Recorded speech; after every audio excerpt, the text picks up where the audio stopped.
My name is Uhrmacher, and at least for the next 2 weeks, I am a graduate student next door at Tisch in the Interactive Telecommunications program.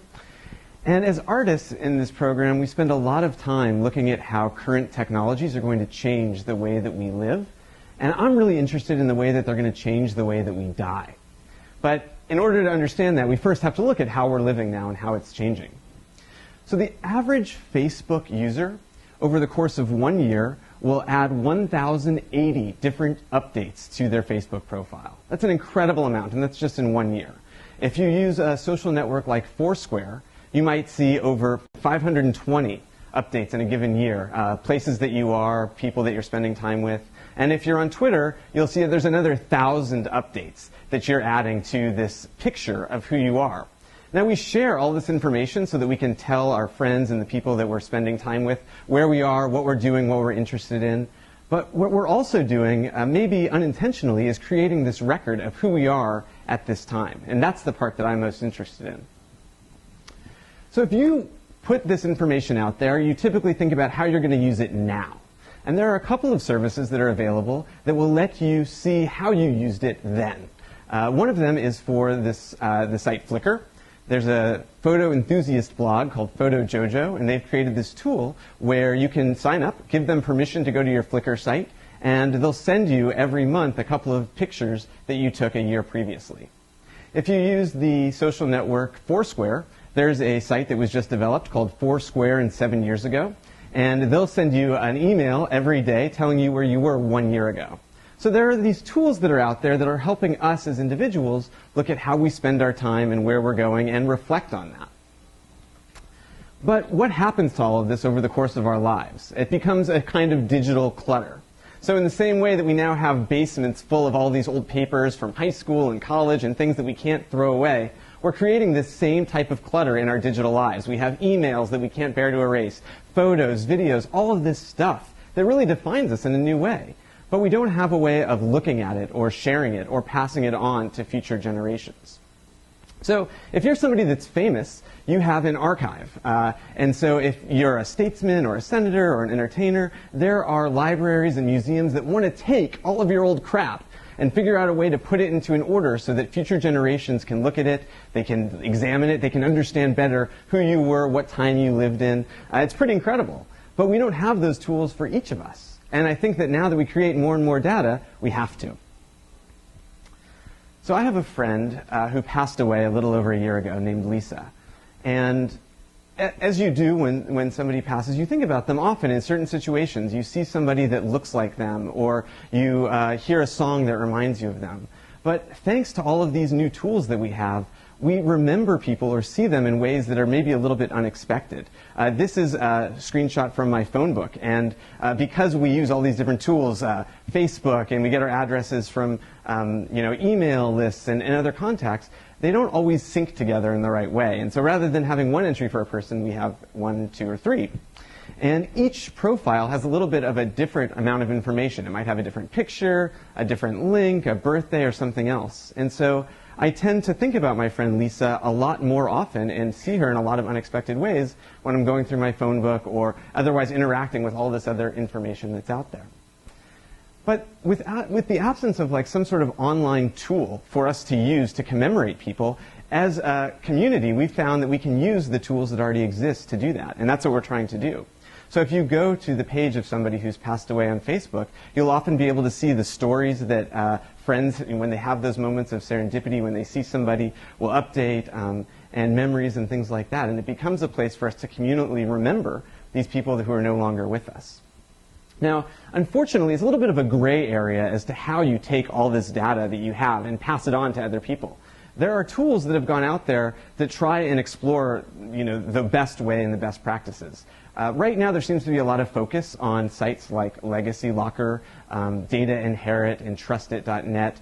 These sites will let you input all of your passwords to all of your different sites, and in varying ways, they will keep them for you so that if in the course of your passing, they send you an email to check if you're still alive, and if you don't respond enough times, they will release all of your passwords or destroy the ones that you don't want shared with the person that you've decided to be your next of kin. So this passing of digital assets is really interesting, but you're still just passing on all that clutter. right? You're not giving them a way to see it or visualize it or remember you. There's another site called Memo Lane that was created recently by the founders of Skype. And what this does is you give it permission to look at all of your different sites. It will go through and create a timeline that you can see all of the updates that you've put up on all of your sites in kind of a nice fashion, and it's linear and it's beautiful. Again, more for you than for future generations, but that's because this is still such a new field. So I created this project last year, and kind of a response is a little bit of frustration to what was happening. This is called All My Life, and the idea was I wanted to own all of my data. So I participate in over 30 different social networks in all these different ways on a regular basis. And it's really hard to go back and look at them all, and they all show different pieces of me. So in All My Life, what it does is instead of keeping all the data on Twitter or on Facebook or somewhere else, I created a program that will pull all of my updates into one location. And then every time I run the program, it pulls a random number of updates from all these different sites. And it lets you, see the update, see what the day was, what the service was that it came from, and then it shows you the Time magazine cover that corresponds to that week to try and give it some context of what was going on in the larger world at that time. There's another service that I really like called Storycorps. And instead of trying to focus on everything that you have, what they want you to do is tell one story really well. There's a booth in Lower Manhattan and traveling mobile units that go all over the country. And each of the stories that are recorded are saved in the Library of Congress. So there is a way to kind of archive some of these stories that are most important to you for future generations. One of the sites that is kind of the closest to what I imagine the future of digital death looking like is this site called 1000 Memories. And the idea is that it's a place for a community of people to mourn together over the loss of a loved one. So what happens is when somebody passes, the site gets put up and anybody can go and contribute photos or stories or other memories from their time with that person. And it lives on in a way that most of our other data won't, and is searchable and findable and creates a really beautiful way to remember the people that aren't with us any longer. So now we've looked at some of the tools that are there in the digital space, but I want to look at now the two extremes. The first one is the analog version of how do we remember somebody's life. This is from the 2010 Feltron report. Nicholas Felton is a graphic designer who lives in New York, and he's obsessed with data. He collects all this information about himself over the course of a year, and then at the end of the year he puts together this beautiful report, a couple of pages long, that shows all of this different information about himself. So this year his father passed away, and his father isn't as obsessed with his data as his son is. And so what Nick did is he went to through all of his father's stuff in that attic, and he put together a report memorializing his father through all of the information that he found in analog form. So this is kind of the opposite direction. Now, when you think about what's the future, right? We think about robots and other ways that we might be able to show a version of ourselves. This is kind of the creepy end. This is a program called Virtual Eternity.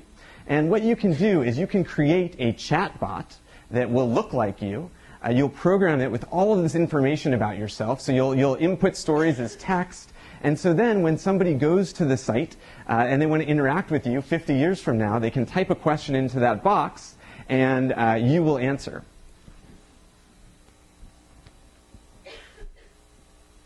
Hawaii-ADOIN. How you doing? Good to meet you too, Aaron.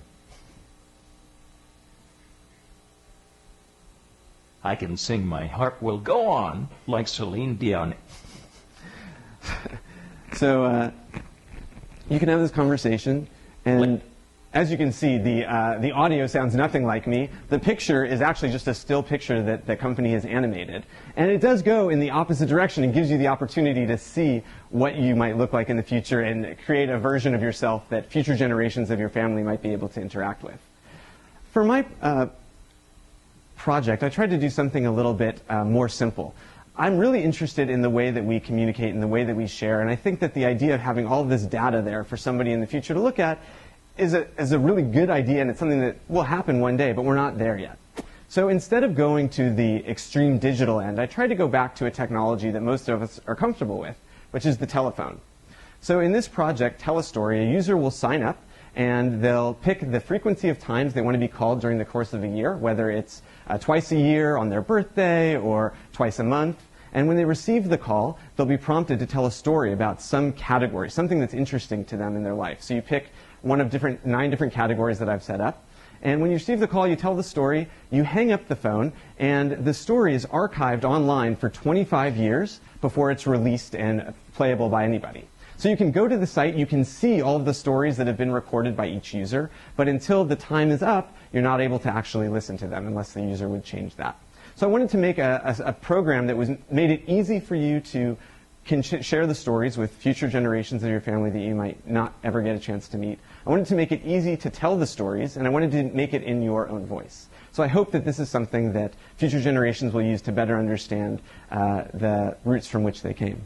So one of the famous quotes from Benjamin Franklin from 200 years ago is that nothing is certain in life except death and taxes. And although we're creeping closer and closer on the science side to prolonging life, I think that we can all agree that the tools that are out there right now mean that the only thing is still certain is taxes.